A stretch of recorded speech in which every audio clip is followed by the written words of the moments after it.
In section 4.2, we're going to be solving systems using substitution. You have already solved systems by graphing, and now we're going to be doing substitution. So what I want you to do first, at the top of page 40, under the Solve It, I want you to write the steps for substitution. Step 1. Solve an equation for any variable. The very first step is to make sure that one of your equations is solved for either x or y. Step 2 is to substitute that value of the variable into the other equation. So you want to substitute the value of whatever's by itself into the other equation. Step 3 is to just solve the equation. The last step is to plug the answer in to find the other variable. Problem 1. Using substitution. We are at the Got It problem at the bottom of page 240. One side note that I want to tell you. Please make sure you stay organized, because if you don't, you're going to get confused with your own writing. So step 1. Solve one of the equations for one of the variables. You will notice that the first equation is already solved for y. The second equation is already solved for y. So we don't need both of them solved for y, just one. So it doesn't matter which one you choose. So let's say the second one. I'm going to block it up. So what is the value of y? The value of y is equal to x minus 1. So I'm going to replace the y on the second equation with that value. So this is step 2. Plug the value of y into the other equation. So I'm going to take this y and plug it in right there. So if I plug it in for y, my equation is going to be x minus 1 equals 2x plus 7. So now my job now, third step, is just to solve for the value of x. Notice what happened though. We went from having an equation with 2 variables to now having an equation with 1. So now you can solve this and find the value of x. So we're going to subtract x on both sides. This is all review now. We get negative 1 equals 1x plus 7. I now subtract 7 on both sides. I get the value of x as negative 8. So we know x is negative 8. But I'm not done, because I still have to find y. Well, take the value of y, this is step 4, and plug it into either one of these equations. So it does not matter which one you plug in. If you plug it in here, 2 times negative 8 is negative 16. Negative 16 plus 7 is negative 9. Or if we plug it in here, negative 8 minus 1 gives you negative 9. So your answer would be negative 8 for x and negative 9 for y, giving us the coordinates negative 8, negative 9. Example number 1. X plus y equals 8 and y equals 3x. I'm going to take the value of y equals 3x. It's already solved for y, and I'm going to plug it in right there to the second or the first equation. So if I replace this y here with the value of y here, which is 3x, my equation would become x plus 3x equals 8. I now solve the equation for x. Combine like terms, 4x equals 8. Divide both sides by 4. My answer is x equals 2. I now take this value of 2, plug it into either one of these equations. I think this one's easier because y equals 3x. So if I plug it in, 3 times 2, my y value is going to be 6. So I'm going to then write this as an ordered pair, and that is going to give me 2, 6, and I am done. In this problem, we're going to have to solve for a variable first and then use substitution. Step 1 is always getting one of the letters by themselves. Now this is where you're going to make the problem either really easy or really hard depending on what you pick. There are 4 letters. You can pick any of them to solve the equation for. But if you pick, for example, to get this y by itself, the last step, you're going to have to divide everything by 6. Well, if you take 5 and 8 and divide it by 6, you're going to get a fraction or a decimal. So if you pick this x on the bottom, you won't get that decimal because you have a coefficient of 1. So I'm going to solve this one for x. So that means I'm going to subtract 3y on both sides. That's going to give me x equals negative 3y minus 7. I'm going to block this up. And since that's the value of x is equal to negative 3y minus 7, I'm going to plug it in to the first equation for x. That would give me the equation 6y plus 5 times the value of x, which is negative 3y minus 7, equals 8. Distribute 6y minus 15y minus 35 equals 8. Combine like terms, that gives me negative 9y. I'm going to add the 35 to the right side. That's going to give me 43. Divide by negative 9. Y is going to be equal to negative 43 ninths. Or that would give me, let's see, that's 4, or negative 4, and 7 ninths. So you will get fractions sometimes. So this is your value of y. I'm going to plug it in right here. X is equal to negative 3 times y minus 7. So if I take negative 43 ninths times 3, 3 goes into 3 once, 3 goes into 3, or 3 goes into 9 3 times. Negative times negative is positive, so that gives me 43 thirds minus 7. 3 goes into 43, be 14 times. There's 1 left over, so 14 and 1/3 minus 7. 14 minus 7 is 7, so that gives me 7 and 1/3. So my x value is 7 and 1/3, and my y value is negative 4 and 7 ninths. You can write them also as mixed numbers or improper fractions.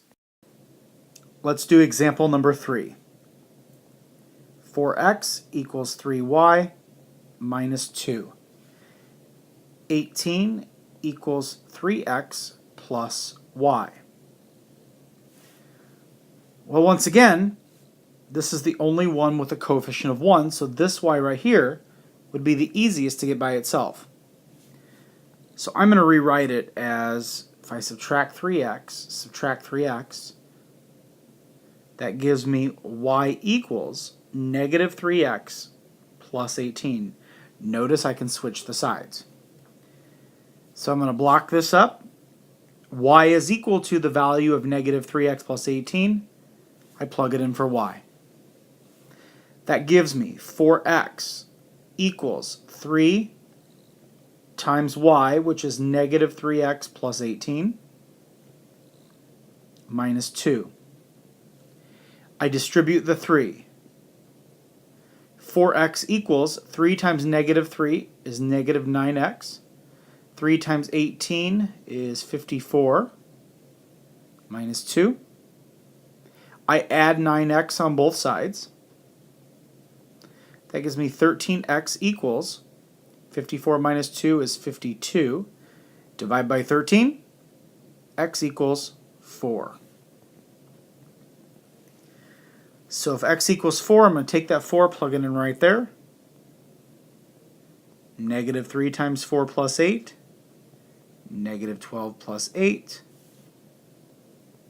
That gives me 4 and negative 4. Whoops, and as you can see, I made an easy error. This happens. That should be a 1 instead of an 8, so it should be an 18. And that would give me the answer of, cross that out since it won't let me erase it here. No. So this would give me 4, and let's just rewrite it. 4 and 6. So the answer here is 4 and 6. The next section, problem 3, is using systems of equations to solve word problems. So we're going to start with a got it problem. You pay $22 to rent 6 video games. The store charges $4 for new games and $2 for older games. How many new games did you rent? So the first thing I'm going to do is, let's see, we're going to do new games and old games. So I'm going to always do this. You can use whatever letters you want, but I'm going to put X is old and Y is new. That way I know at the end what I'm finding. So what do we know? We know dollars and total games. One of your equations is going to represent dollars, and the other is going to represent the total number of games. So let's start with the total number of games. How many total video games are there? There are 6. We have X and Y. So the first equation would be X plus Y equals 6. The next thing we know is that we have $4 for new games, so that would be 4Y, plus $2 for older games, which would be 2X, and that's going to give us a total of $22. Now we need to solve the equation. We can solve it however you would like, but remember, always try to find the letter with nothing on it. So right here, I have a coefficient of 1, as do I have the Y. So it doesn't matter what I solve for, either one would be easy. So I'm going to solve for Y. So if I subtract X on both sides, that's going to give me Y equals negative X plus 6. I'm going to block this up. That's the value of Y. It gets plugged in right there. So my equation would be 4 times Y, which is negative X plus 6, plus 2X equals 22. I distribute negative 4X plus 24 plus 2X equals 22. Combine like terms, negative 2X plus 24 equals 22. Subtract 24 on both sides. 22 minus 24 will give me negative 2. I divide by both sides by negative 2. I get a value of 1. So what does that mean? That means I have 1 old game. But wait a minute, the question asks how many new games did I rent? We'll take the 1, plug it in right there. Negative 1 plus 6. New games would be 6 minus 1, so we had 5 new games. And that is my answer. I am going to do number 5 now as another example to a word problem. If you feel like you can do it and you want to skip over it, you can, no problem. So read it to yourself, and here's how you'd set it up. You have a total of 6 drivers. Well, if you have 6 drivers, that means you have to have 6 vehicles. So that means the number of buses plus the number of vans has to be 6. We know that a bus can hold 51 passengers per bus, and a van can hold 10 passengers. So that gives me a total of 142 people. Step 1, I want to solve an equation for either B or V. So here I'm going to subtract V on both sides. That gives me B equals either 6 minus V or negative V plus 6. This is the value of B. I'm going to plug it in right there. 51 times negative V plus 6 plus 10V equals 142. Distribute and solve for V.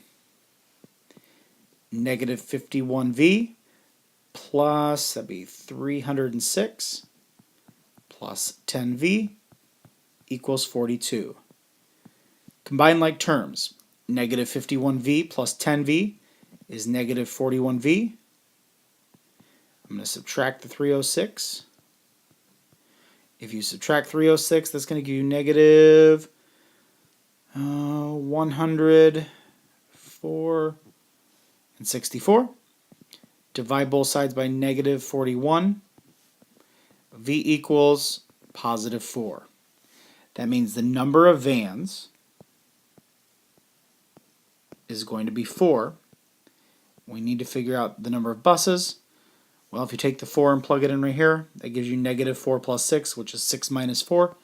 That gives you 2 buses and 4 vans. The last section you're going to learn is what happens when you get no solution or many solutions as your answer.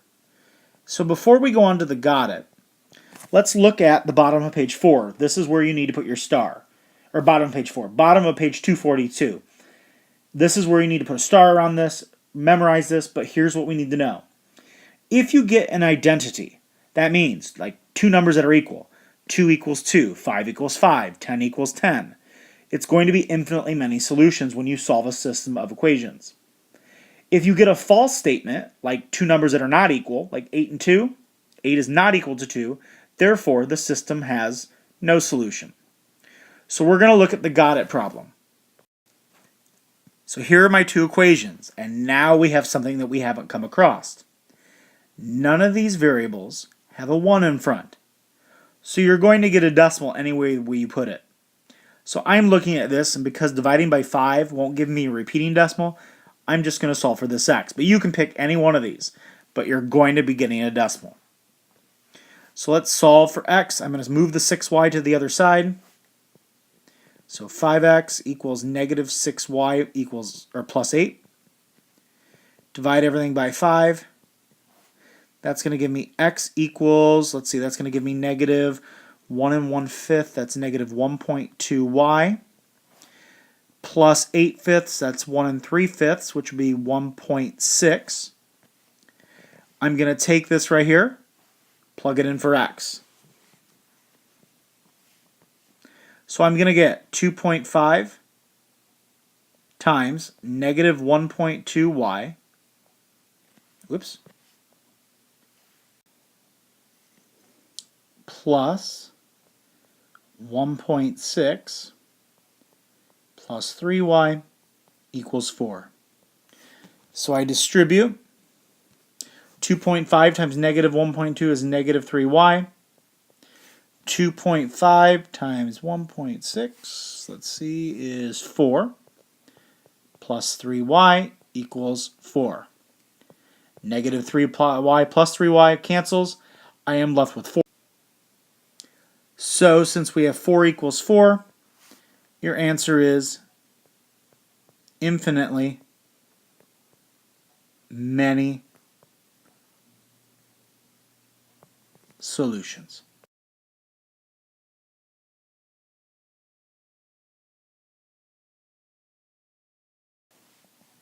I'm going to do one more problem, number 7, and the equation is 5y equals 1/2 x plus 3y, and 10 minus x equals 6y.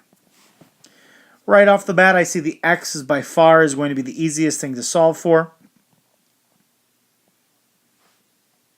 So I'm going to get negative x equals 6y minus 10. I move the 10 over. I divide everything by a negative 1. So x equals negative 6y plus 10. Negative 6y plus 10 is the value of x, so I plug it in right here. That gives me 5 equals 1/2 times negative 6y plus 10 plus 3y. 5 equals 1/2 of negative 6 is negative 3y. 1/2 of 10 is 5 plus 3y. 3y plus 3y, that is going to give me 5 equals 5. So once again, my answer is infinitely many solutions. Now, so let's say you got negative 5 equals 5 or 4 equals 7. Your answer would have been no solution.